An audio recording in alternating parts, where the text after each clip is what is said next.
मैंने कल भी बताया था कि यूजीसी जो है वो बीजेपी के गले की हड्डी बन रही है, लेकिन इसका फ़ायदा जो बहुजन लीडरशिप वाली पार्टियां हैं, सपा, बसपा, आरजेडी, जेडीयू को तभी मिलेगी जब वो इस पर स्टैंड लेंगे। समाज बहुत बदला है और सोचिए हिंदू मुस्लिम का पूरा जो आइडिया था बीजेपी का वो फॉलोअप होता हुआ दिख रहा है। हिंदू सम्मेलन में लोग जुट नहीं रहे हैं और इस बार ये मामला 10,000 रुपये पर भी भारी पड़ेगा, क्योंकि शायद ही कोई ऐसा परिवार हो जिसका बच्चा आज के समय में स्कूल कॉलेज नहीं जाता हो, शायद ही कोई परिवार हो जो अब मोबाइल नहीं देखता हो। मोबाइल ने बहुजन समाज को एकजुट कर दिया है। टीवी अखबार न होने की वजह से मोबाइल पर जो बहुजन समाज के लोग आवाज़ उठा रहे हैं वो बात दूर तक पहुंच रही है, गांव-गांव में पहुंच रही है। और ये जो यूजीसी वाला मामला है ये साफ हर परिवार में, अगर एक परिवार में एक भी स्टूडेंट है जो कॉलेज यूनिवर्सिटी में रहता है, क्योंकि ये प्रोटेस्ट कॉलेज यूनिवर्सिटी में चल रहा है, इससे साफ है रविदास समाज पहले से सचेत है, दलित समाज का बड़ा तबका पहले से सचेत है। ओबीसी अगर यूपी की बात करें तो पिछली बार कुर्मी, यादव, शाक्य, कुशवाहा, राजभर सब एकजुट हुए थे। 37 सीटें अखिलेश यादव जीते थे। बड़ा चुनाव यूपी में है, तो यूजीसी को लेकर बीजेपी फंस गई है।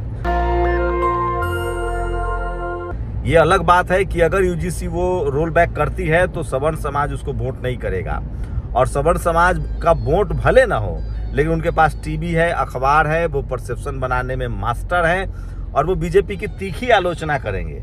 लेकिन सवाल है कि वो जाएंगे कहाँ? वोट तो वो फाइनली बीजेपी को ही देंगे, क्योंकि उनके पास कोई विकल्प नहीं है। कांग्रेस के पास वो जा नहीं सकते हैं।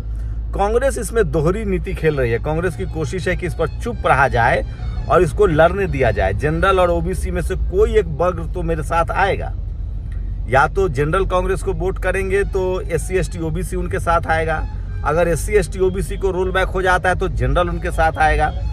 तो ये रोल करना बहुत मुश्किल होता जा रहा है। रोल बैक होगा नहीं। सोशल मीडिया पर इसको लेकर लगातार खबरें चल रही हैं। इसी बीच प्रधानमंत्री का एक बयान आता है कि इस देश के संसाधनों पर गरीब, दलित, पिछड़े, किसान का अधिकार है। उसके बाद अमित शाह ने भी इसको अपने भाषण में कहा है। इसका मतलब है कि सरकार सचेत तो है, सरकार को पता है कि उसकी स्थिति खासकर वीकर सेक्शन में बदल रही है।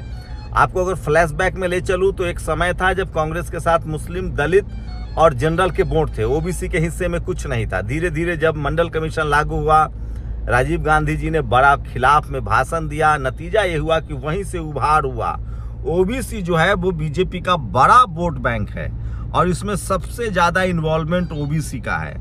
ओबीसी को लग रहा है कि एससी एसटी का तो जाति जनगणना भी होता है, एससी एसटी का रिजर्वेशन भी है, एससी एसटी का पॉलिटिकल रिप्रेजेंटेशन भी है, लेकिन जनरल कैटेगरी के जो लोग हैं वो ओबीसी को कुछ देना नहीं चाहते हैं। आप याद कीजिए मंडल कमीशन के समय इतनी जागरूकता नहीं थी। ओबीसी जातियों में बटा था और बहुत सारे ओबीसी के छात्र भी जो है वो मंडल कमीशन के खिलाफ थे। लेकिन अब स्थिति बदल गई है। पिछले कुछ दिनों में जो ओबीसी में जो जातीय नेता उभर कर आए थे, कोई राजभर है तो राजभर को वोट कर रहा था, यादव है तो यादव को वोट कर रहा था, कुर्मी है तो नीतीश जी को वोट कर रहा था, दलित समाज में पासवान जी है तो पासवान जी को, मांझी है तो मांझी जी को। ये जो ट्रेंड था, यूजीसी ने इस ट्रेंड को भी बदलने की कोशिश की है। तमाम दलित, पिछड़े, किसान, आदिवासी, अल्पसंख्यक को लग रहा है कि हम जातियों में बटेंगे तो हमारा संवैधानिक अधिकार खत्म हो रहा है। आपको बता दें कि जब यूपीएससी हो या सरकारी नौकरियां हो, कॉलेज यूनिवर्सिटी हो, वहाँ जाति नहीं पूछी जाती है कि आप कुर्मी हैं, यादव हैं, कुशवाहा हैं, आप प्रजापति हैं, विश्वकर्मा हैं, राजभर हैं या स्वरूप चंद्रवंशी है। कोई भी पिछड़ी जाति के पिछड़ी जाति के किस जाति से वो नहीं, वो पूछते हैं ये एससी है, एसटी है, ओबीसी है और आपको आपके साथ व्यवहार होता है। अभी आईएएस की लिस्ट आई है, सोचिए सिर्फ 10% आईएएस जो हैं एससी एसटी ओबीसी के टोटल है, आईएएस, आईपीएस, आईएफएस।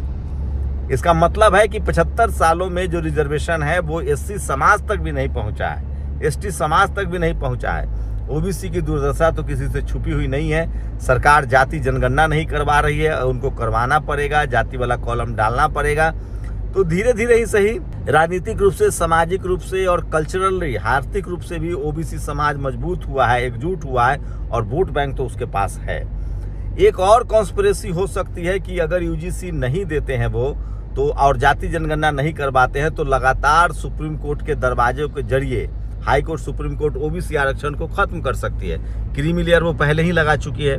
लेकिन सबसे बड़ा खतरा, अगर ओबीसी का आरक्षण खत्म हुआ तो एससी एसटी समाज का भी आरक्षण खत्म होगा और पॉलिटिकल रिप्रेजेंटेशन भी खत्म होगा। लेकिन धीरे धीरे तमाम राजनीतिक दल, मजबूरियां हैं सबकी, लेकिन वो बोल नहीं रहे हैं, लेकिन सब समाज समझ रहा है। यूजीसी वाला मामला जो है वो घर घर तक पहुंच गया है, क्योंकि हर घर में कोई ना कोई एक स्टूडेंट तो है जो इंटर पास कर रहा है या ग्रेजुएशन कर रहा है, और वो उसको सीधे सीधे ये बातें दिख रही है, क्योंकि सोशल मीडिया ने हर आदमी को इस बारे में अवेयर किया है। सोशल मीडिया ही जो है उसकी रीच बहुत ज़्यादा है, और ये बात आप समझ सकते हैं कि इस प्रोटेस्ट की इंटेंसिटी कितनी है। ये अलग बात है कि कुछ दिल्ली में जो झगड़ा हुआ, लड़ाई हुआ, रुचि तिवारी मामला है, प्रोटेस्ट को उलझाने की कोशिश हुई, लेकिन धीरे धीरे फिर से मामला ट्रैक पर आ रहा है। रिप्रेजेंटेशन का सवाल पूछा जा रहा है कि आखिर एससी एसटी ओबीसी के आईएएस आईपीएस और आईएफएस क्यों नहीं है। सवाल है कि एससी एसटी के बच्चे सेंट्रल यूनिवर्सिटी, आईआईटी, आईआईएम, इन सबसे ड्रॉप आउट एससी एसटी से ज़्यादा ओबीसी का ड्रॉप आउट है। ओबीसी में 4000 जातियां हैं, तो ओबीसी की राजनीति मजबूत हुई है। पहले ओबीसी के नेता जागरूक थे, समाज जागरूक नहीं था, लेकिन अब नेता भले चुप्पी साधे हुए। Akhilesh Yadav political minus plus देख रहे हो कि जनरल का वोट आ जाएगा, मायावती जी माइनस प्लस देख रही हो, लेकिन आरजेडी ने और डीएमके ने तो साफ साफ कहा है कि ये बिल वापस होना चाहिए। तो सामाजिक आंदोलन, सामाजिक मूवमेंट चल रहा है। कॉलेज यूनिवर्सिटी का मामला है, हर घर में कोई ना कोई बच्चा पढ़ता है, तो इसको आप मैनेज तो नहीं कर सकते हैं। तो जनरल कैटेगरी के लोगों ने जिस तरह से प्रोटेस्ट किया, उनके जहन में भी इस बात को है। तो अगर सरकार इसको वापस लेती है, इस बिल को वापस ले लेती है, नई गाइडलाइंस बनाती है, तो एससी एसटी ओबीसी से हाथ धोना पड़ेगा बीजेपी को। अगर ये बिल बना देती है तो जनरल कैटेगरी का उसको विरोध झेलना पड़ेगा, जो बहुत ही खतरनाक होगा।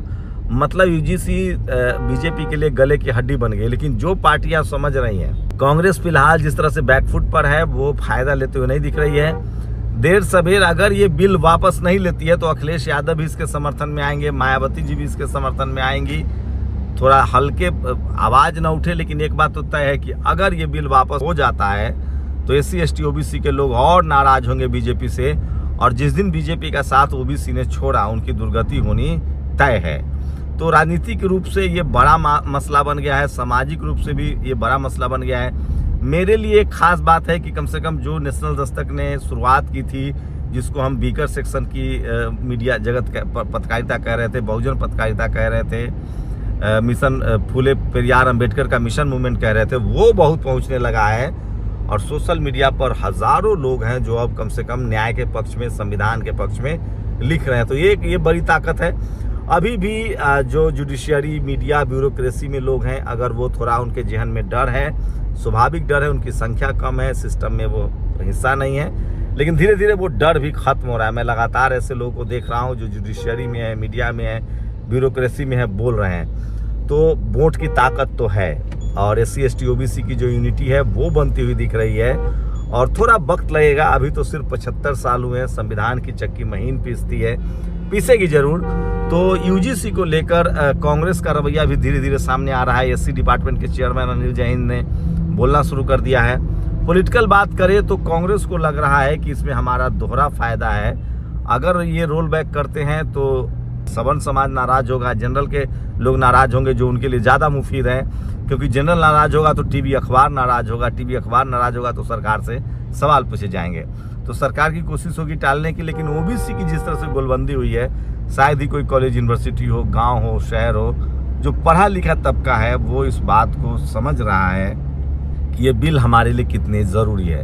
तो जो धर्म के नाम पर जो राजनीति, जो रोटियां सेकी जा रही थी, वो अब लगभग खत्म होते जा रहा है, और फिर से राजनीति जो है सामाजिक न्याय, सोशल जस्टिस पर आ गया है। और मुझे लगता है कि बहुजन लीडरशिप वाली पार्टियों को सचेत होना पड़ेगा। बीजेपी की ओवरऑल मुश्किलें बढ़ेंगी। कांग्रेस इंतजार कर रही है, पकने देना चाह रही है कि बीजेपी कुछ भी करे, दोनों में उसका नुकसान है। वापस लेती है तो भी उसका नुकसान है, क्योंकि एससी एसटी ओबीसी और नाराज होंगे। अगर वो इस बिल के पक्ष में जाती है तो जनरल कैटेगरी के लोग नाराज होंगे। लेकिन बीजेपी के लिए अगर वो बिल के साथ आती है तो ज़्यादा फायदा होगा, क्योंकि उसको वोट सरकार से बनाना है। वोट दलित पिछड़ों के पास है, ओबीसी के पास है। अगर वो बिल वापस ले लेती है तो जनरल कैटेगरी उसके साथ रहेंगे, लेकिन उनके वोट से सरकार नहीं बनती है। तो मुझे लगता है कि बीजेपी के पास जो थिंक टैंक है वो इतनी बड़ी गलती तो नहीं करेगा कि वो 60-70% लोगों को दरकिनार करके, क्योंकि पूरी जो धर्म की राजनीति है वो टूटती हुई दिख रही है। और एक यूजीसी ने इस देश के लगभग दलित पिछड़ों को जागरूक कर दिया है, जो काम बहुत मुश्किल से हो सकता था। आप लोग की क्या प्रतिक्रिया है? क्या राजनीतिक रूप से बीजेपी क्या फैसला करेगी? वो बिल के खिलाफ जाएगी? ये बड़ा सवाल है। क्या वो टीवी अखबार से डर जाएगी? क्या 10% बनाम 80-85% वोट का मसला है? ये बड़ा सवाल है, क्योंकि अब धीरे धीरे ही सही बहुत सारे स्कूल कॉलेज लोग पहुंच गए हैं। लेकिन सबसे बड़ा बात है कि यूजीसी बिल न्याय के पक्ष में है। ये बिल होना चाहिए ताकि किसी के साथ भेदभाव ना हो। सोचिए, किसी को ये चिंता सता रही है कि कल इस कानून का दुरुपयोग हो सकता है और किसी के साथ भेदभाव हो रहा है। ये बड़ा सवाल है। शुक्रिया। दस्तक की आपसे गुजारिश है कि अगर इसको बचाना चाहते हैं तो नेशनल दस्तक को सब्सक्राइब करने के लिए रेड कलर के सब्सक्राइब बटन को दबाएं, फिर बेल आइकन की घंटी दबाएं। नेशनल दस्तक को बचाने के लिए बहुत जरूरी है कि हर खबर को शेयर करें, लाइक करें, कमेंट जरूर करें।